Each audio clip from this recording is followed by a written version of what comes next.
আকাশবাণী কলকাতা। স্থানীয় সংবাদ পড়ছি শুভ্রা চক্রবর্তী। বিশেষ খবর। রাজ্যের 5 জেলার 6টি বিধানসভা কেন্দ্রের গতকালের উপনির্বাচনে গড়ে ভোট পড়েছে প্রায় 71%। তরুণের স্বপ্ন প্রকল্পে ট্যাবের টাকা নিয়ে দুর্নীতির ঘটনা এড়াতে এখন থেকে এই সংক্রান্ত যাবতীয় তথ্য পড়ুয়াকে নিজেকেই পোর্টালে আপলোড করতে হবে। দক্ষিণ 24 পরগনাতেও ট্যাব কেলেঙ্কারিতে এবার বিহারের যোগ পাওয়া গেছে। মহিলাদের স্বনির্ভর হওয়ার নিরিখে এ রাজ্য বিশ্বের মধ্যে শীর্ষে রয়েছে বলে মুখ্যমন্ত্রী মমতা ব্যানার্জি জানিয়েছেন। হাওড়া বর্ধমান কর্ড লাইনে সিগন্যালিং এবং দক্ষিণ পূর্ব রেলের সংযোগ সহ ইলেকট্রনিক ইন্টারলকিং এর কাজ চলার জন্য আজ থেকে রবিবার পর্যন্ত হাওড়া ডিভিশনে পূর্ব রেল ট্রেন চলাচল নিয়ন্ত্রণ করবে। নানা অনুষ্ঠানের মধ্য দিয়ে আজ স্বাধীন ভারতের প্রথম প্রধানমন্ত্রী প্রয়াত জওহরলাল নেহরুর জন্মদিনটি শিশু দিবস হিসেবে পালিত হচ্ছে। আসছে বিস্তারিত খবরে। রাজ্যের 5 জেলার 6টি বিধানসভা কেন্দ্রের গতকালের উপনির্বাচনে গড়ে ভোট পড়েছে প্রায় 71%। এর মধ্যে সবচেয়ে বেশি 76% ভোট পড়েছে উত্তর 24 পরগনার হাড়োয়া কেন্দ্রে। এরপরেই রয়েছে তালডাংরা, ভোট পড়েছে 75.20%। মেদিনীপুরে 72%-এর বেশি, সিতাইয়ে 71.25, মাদারিহাটে 65 এবং নৈহাটিতে 64%-এর কিছু বেশি ভোট পড়েছে বলে নির্বাচন কমিশন সূত্রের খবর। গতকালের উপনির্বাচনে বিক্ষিপ্ত কিছু ঘটনার খবর পাওয়া যায়। 342টি অভিযোগ কমিশনে জমা পড়েছে। এর মধ্যে বিজেপির পক্ষ থেকে 66, তৃণমূল কংগ্রেসের 5, কংগ্রেস ও সিপিআইএম এর 3টি করে অভিযোগ জমা পড়ার খবর পাওয়া গেছে। এদিকে উত্তর 24 পরগনার ভাটপাড়া পুরসভার 12 নম্বর ওয়ার্ডে প্রাক্তন তৃণমূল কংগ্রেস ওয়ার্ড সভাপতি অশোক সাউয়ের হত্যার ঘটনায় নির্বাচন কমিশন প্রশাসনের কাছে রিপোর্ট তলব করেছে।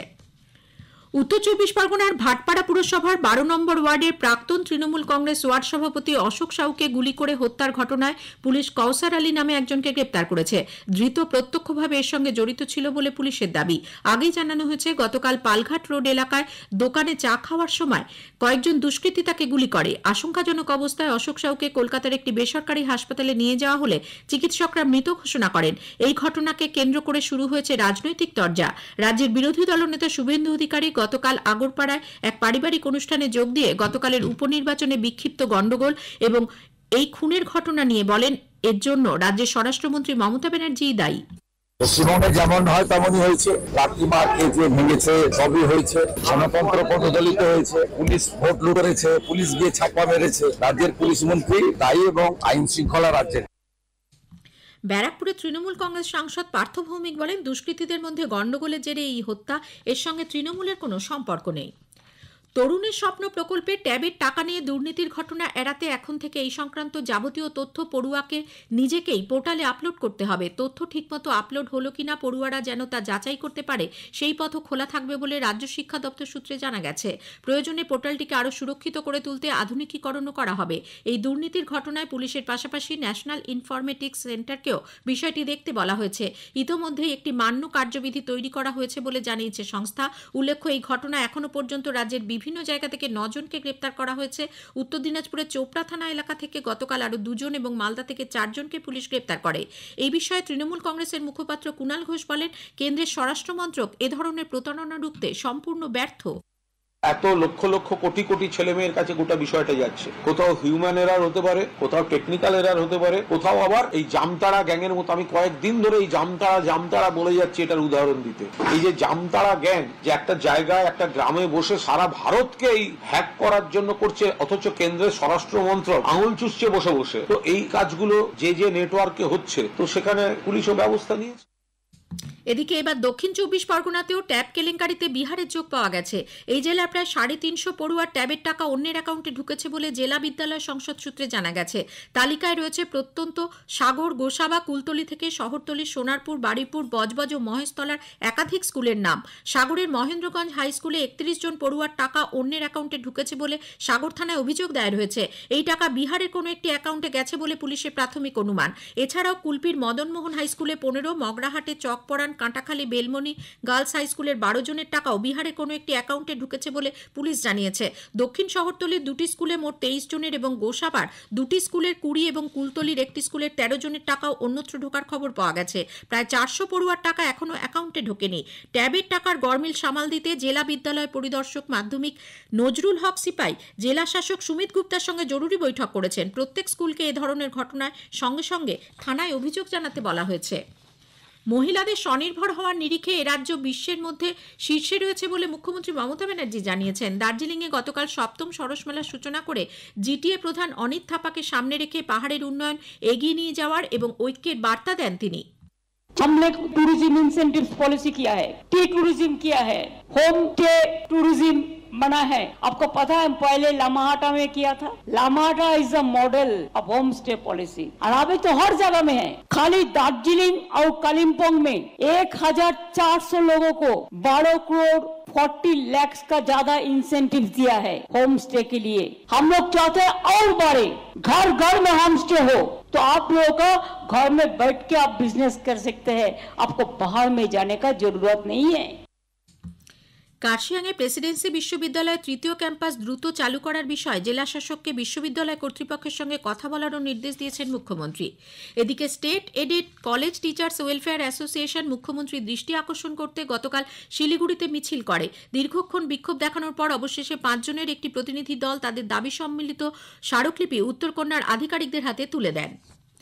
অস্ত্রের বেআইনি কারবারে জড়িত থাকার অভিযোগে 3 মহিলা সহ 4 জনকে গ্রেপ্তার করেছে বর্ধমান থানার পুলিশ। ধৃতদের বর্ধমান সিজেএম আদালতে পেশ করা হলে 3 দিনের পুলিশ হেফাজতের নির্দেশ দেন ভারপ্রাপ্ত সিজেএম। ধৃত মনা দাস, সঙ্গীতা দাস, রীনা দাস ও সুনিতা সাউর বাড়ি বর্ধমান শহরের লক্ষ্মীপুর মাঠ এলাকায়। পুলিশ জানিয়েছে গতকাল সকালে বর্ধমান শহরের গোদা এলাকায় একটি পরিত্যক্ত বাড়িতে ওই 4 জন জড়ো হওয়ার খবর পেয়ে হানা দিয়ে তাদের ধরা হয়। 2টি পাইপগান ও 6 রাউন্ড গুলি উদ্ধার হয়েছে। এর আগেও এরা অস্ত্র বিক্রি করেছে বলে জানিয়েছে পুলিশ। পশ্চিম বর্ধমানের পানাগড় বাজারের মাধব মাঠে পরিত্যক্ত গাড়ির কেবিনের ভেতর খেলতে গিয়ে আগুনে ঝলসে 4 শিশু গুরুতর আহত হয়েছে। জানা গেছে গতকাল দুপুরে রাইস মিল রোডে শিবা সিং, গোলু সিং, অরুষ সাউ এবং পূর্বা সাউ নামের ওই 4টি শিশু খেলার সময় হঠাৎ গাড়ির ভেতর আটকে পড়ে। সে সময় গাড়ি থেকে ধোঁয়া বেরোতে শুরু করলে চিৎকার শুনে স্থানীয়রা ছুটে যায়। গুরুতর অসুস্থ অবস্থায় 4 জনকে হাসপাতালে নিয়ে যাওয়া হয়। তাদের মধ্যে 2 জনকে একটি বেসরকারি হাসপাতালে ভর্তি করা হয়েছে। উদ্ধার করতে যাওয়া একজন স্থানীয় বাসিন্দাও অসুস্থ হয়ে পড়েন। স্থানীয় সংবাদ শুনছেন আকাশবাণী কলকাতা কেন্দ্র থেকে।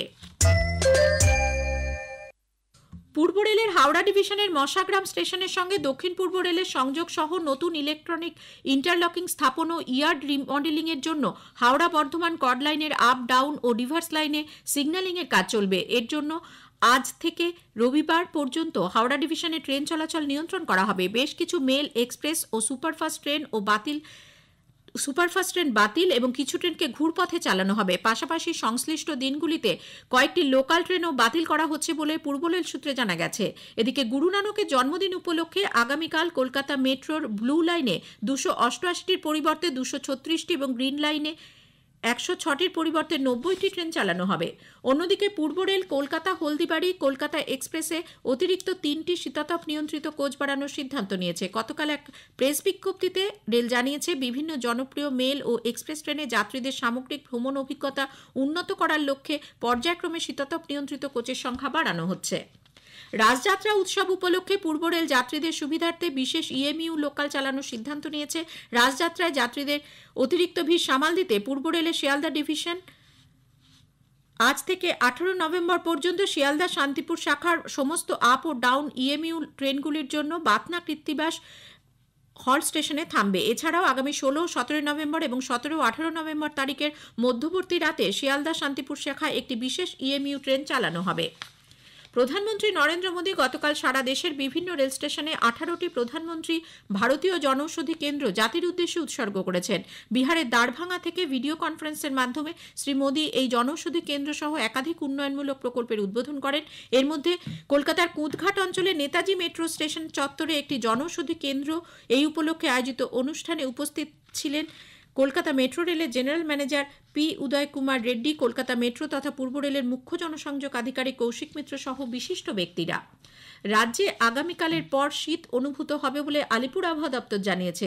দপ্তরের পূর্বাঞ্চলীয় প্রধান সোমনাথ দত্ত জানালেন, পশ্চিমবঙ্গের শুষ্ক আবহাওয়া আর এক্সেপ্ট উত্তরবঙ্গেতে কয়েকটা জেলাতে হয়তো এক দিন ক্ষিপ্তভাবে 1-2 জায়গাতে হালকা মাঝারি বৃষ্টি হলেও হতো। উইন্ড আসা অলরেডি শুরু হয়ে গেছে। এবারে কথা হচ্ছে আসা শুরু হতে সঙ্গে সঙ্গে কুলিংটা হবে না, এতে তো একটু সময় লাগবে। আমরা যেটা আগে ফোরকাস্ট অলরেডি বলাই হয়েছে যে 15 তারিখ অনওয়ার্ডস আপনার টেম্পারেচারটা ফল করতে শুরু। নানা অনুষ্ঠানের মধ্য দিয়ে আজ স্বাধীন ভারতের প্রথম প্রধানমন্ত্রী প্রয়াত জওহরলাল নেহরুর জন্মদিনটি শিশু দিবস হিসেবে পালিত হচ্ছে। কলকাতা প্রদেশ কংগ্রেস কার্যালয় এই উপলক্ষে এক অনুষ্ঠানে তাকে শ্রদ্ধা জানানো হবে। শেষ করার আগে খবরের বিশেষ অংশ আরও একবার। রাজ্যের 5 জেলার 6টি বিধানসভা কেন্দ্রের গতকালের উপনির্বাচনে গড়ে ভোট পড়েছে প্রায় 71%। তরুণের স্বপ্ন প্রকল্পে ট্যাবের টাকা নিয়ে দুর্নীতির ঘটনা এড়াতে এখন থেকে এই সংক্রান্ত যাবতীয় তথ্য পড়ুয়াকে নিজেকেই পোর্টালে আপলোড করতে হবে। স্থানীয় সংবাদ শেষ হলো।